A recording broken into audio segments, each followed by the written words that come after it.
We begin with the life and legacy of Dr. Martin Luther King Jr. Around the country, celebrations and service as we remember the civil rights icon.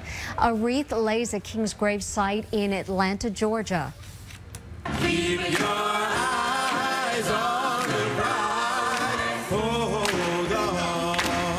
And in Albany, a celebration of Dr. King's dream reflected in the diverse program. CBS News' Emily Smith is live in Prospect Heights at one of the city's celebrations. Emily.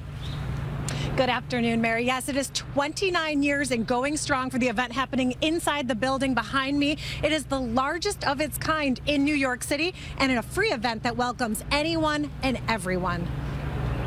Here's the beginning of more than 2,200 people packing into the Brooklyn Academy of Music to remember the life, legacy, and message of Dr. Martin Luther King Jr. I accept the Nobel Prize for Peace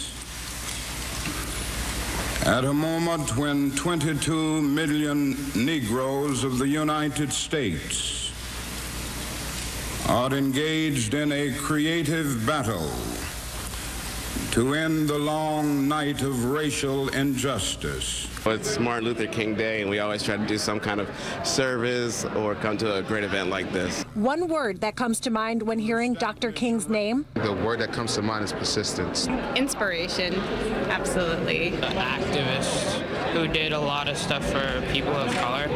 The ceremony kicked off at 10:30 with Master of Ceremonies Brooklyn Borough President Eric Adams. We spoke with him one-on-one before the big event. This is a free event in the spirit of how do we give back and keep the energy of Dr. King alive.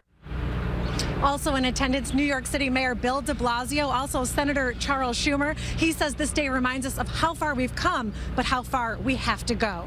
We are live in Brooklyn. Emily Smith, CBS 2 News. Emily, thank you. The Vice President celebrated the life and legacy of Dr. King in Wilmington, Delaware.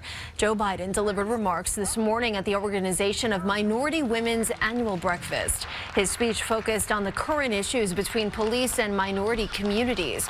He quoted Dr. King. Hey, folks. Men often hate each other because they fear each other.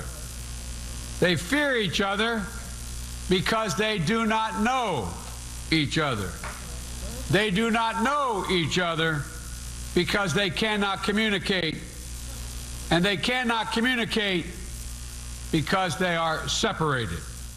The Vice President said minority communities around the country need to work to bridge the separation between police and the residents they serve.